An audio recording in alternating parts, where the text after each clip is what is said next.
ஓம் நம சிவாய. வித்தில்லாத சம்பிரதாயம் மேலும் இல்லை கீழும் மீள். தச்சிலாது மாளிகை சமைந்தவாறும் அது எங்கனே.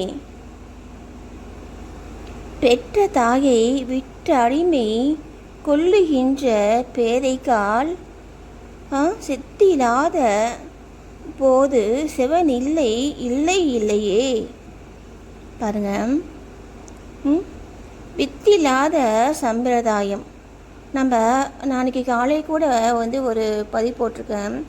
இந்த சாஸ்திர சம்பிரதாயங்கள் பாபா டிவோட்டீஸ் ஃபாலோ பண்ண வேண்டாம் அப்படிங்கிறது. ஏன்னா அவர் கூட இருந்தவங்க ஃபாலோ பண்ணலை, அதனால் அவர் அதை எதிர்பார்க்க மாட்டார், சரிங்களா? அதே மாதிரி தான் இப்போது இந்த சிவவாக்கிய அந்த சித்தர்கள் வழி கூட இந்த சாஸ்திர சம்பிரதாயங்களை பார்க்க மாட்டாங்க போல. அதான் பாருங்கள், வித்தில்லாத சம்பிரதாயம் என்னது? இதுக்கான விதை என்ன, அது கடவுள்கிட்ட இல்லை. ஏங்க, கடவுள்கிட்ட அந்த விதை இல்லை இல்லையா?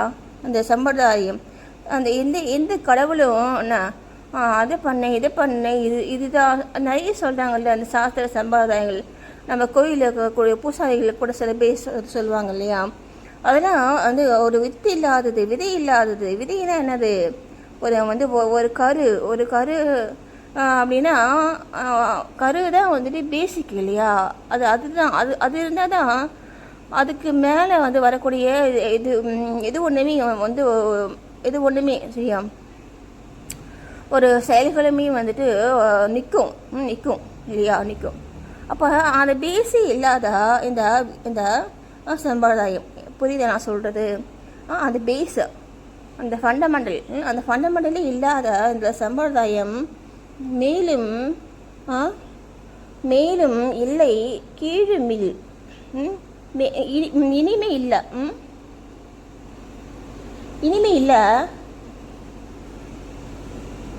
பாருங்க, அது கீழே மீள்னா என்ன அர்த்தம்? அதெல்லாம் கீழே போயிடும், சரிங்களா? இனிமே அதெல்லாம் இல்லை, என்ன இனிமே அதெல்லாம் இல்லை, அதெல்லாம் கீழே போயிடும் என்ன. அப்புறம் தச்சிலாது மாளிகை சமைந்தவாறும் அது எங்கனே. புரியுதா நான் சொல்கிறது? தச்சில்லாத மாளிகை. இப்போது அந்த வீடு கட்டுறோம்ல, அந்த வீடு கட்டுறதுக்கு அந்த பேஸ்மெண்ட் போடுவாங்க இல்லையா? அப்போது அந்த பேஸ்மெண்ட் இல்லாமல் நீ எப்படி அந்த மாளிகையை நீ உண்டாக்க முடியும்? உண்டாக்க முடியாதில்ல. அப்போது அந்த பேஸ்மெண்ட்டே இல்லை. எதுக்கு? இந்த சாஸ்திர சம்பிரதாயங்களுக்கும் ஓகேங்களா? அதனால் அதெல்லாம் நம்ம ஃபாலோ பண்ணக்கூடாது அப்படின்ட்டு அவர் சொல்கிறாரு. அப்புறம் பெற்ற தாயை விட்டடிமை கொல்லுகின்ற பேதைகால். நம்ம பாருங்க, சித்திவாத பொழுது சிவனில்லை இல்லை இல்லையே அப்படிங்கிறது. நம்ம கூட இருக்கக்கூடிய நம்மளை பெற்ற அம்மா இப்போ நம்ம பார்க்குறோம், கண்ணு கூட பார்க்குறோம். அந்த வயசானவங்க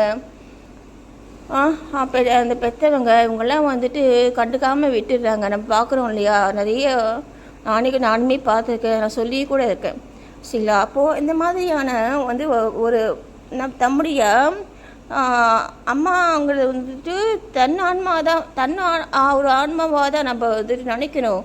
ஏன்னா அம்மாங்கிறது பார்த்திங்கன்னா நமக்குள்ளே இருக்கக்கூடிய ஒரு ஆள் இல்லையா? அம்மா, அப்பா, அந்த குழந்தைங்க, அந்த கணவன், இந்த குடும்பங்கிறது குடும்பத்துக்குள்ளே உள்ள ஒரு அந்த மனிதர்கள் எல்லாமே பார்த்திங்கன்னா அது அவங்களுக்குள்ளே உள்ள ஒரு ஆன்மா இல்லையா? அப்போது அந்த ஆன்மாவையே நீ என்ன நீ ஒரு அடிமை போல் நீ கண்டுக்காமல் நீ பல விஷயங்கள் நடக்குது இல்லையா? இந்த மாதிரி இங்கே செய்கிறது ஒரு நீங்கள் பேதைனானது பைத்தியம் பிடிச்சவங்க அது மாதிரி சொல்லுவாங்கல்ல, அந்த மாதிரி பேதைனா தெரியாதவங்கன்னு கூட சொல்லுவாங்க. அப்போது அந்த மாதிரியான மனிதர்களுக்கு சித்தில்லாத பொழுது என்ன சித்தினானது புத்தி, இந்த சித்தி புத்தி சொல்லுவாங்கள்ல, ஒரு அறிவு, ஒரு நாலேஜ். இந்த அறிவு கூட உன்ட்டு இல்லாத பொழுது உனக்கு செவன் இல்லை, எல்லை இல்லையே, உனக்கிட்ட வந்துட்டு அது கடவுள் வந்துட்டு இருக்க மாட்டாருன்னு சொல்கிறாங்க. நான் சொல்கிறது புரியுதுங்களா? நமக்குள்ளே இருக்கக்கூடிய கடவுளே வெளியில் போயிடுவார். எப்போது நம்மக்கிட்ட இருக்கக்கூடிய இந்த மாதிரி நம்மளோட அப்பா அம்மா அவங்களாம் நம்ம வந்துட்டு வந்து ஒரு ஒரு ஒரு கண்டுக்காமல் நம்ம வந்து செயல்படும் பொழுது நமக்குள்ளே இருக்கக்கூடிய கடவுள் வந்துட்டு இல்லாமல் போயிடுவார்னா என்ன அர்த்தம்? நம்ம ஃபேமிலிக்கு எந்த நல்லதும் கிடைக்காதுன்னு அர்த்தம். இப்போது நம்ம ஃபேமிலி நல்லா இருக்கணும், நம்ம பிள்ளைங்க நல்லா சௌக்கியமாக எல்லா நம்பிக்கைகளும் பெற்று நல்லபடியாக வாழ்க்கை அமையணும் அப்படின்னா நம்ம கூட இருக்கக்கூடிய நம்ம அப்பா அம்மாக்களை நம்மளை வந்து நம்ம மாதிரி நினச்சி அவங்களுக்கு தேவையான அவங்க வந்து ஒரு ஒரு சலுகைகளாக இங்கே செய்ய வேண்டாம். சரிங்களா? அவங்களுக்கு தேவைகளை செய்தாலே போதும். சரி, அவங்களுக்கான தேவைகளை நம்ம வந்துட்டு நிறைவேற்றி கொடுத்தோம்னா நம்ம பிள்ளைங்க நம்மளுடைய ஆன்மா கூட நம்ம கடவுள் வந்துட்டு இருந்து நம்ம குடும்ப வாழ்க்கையை வந்து மென்மேலும் சிறப்பாக கொண்டு வரதுக்காக தான் அதெல்லாம் சொல்கிறாங்க. ஓகேங்களா? நன்றி.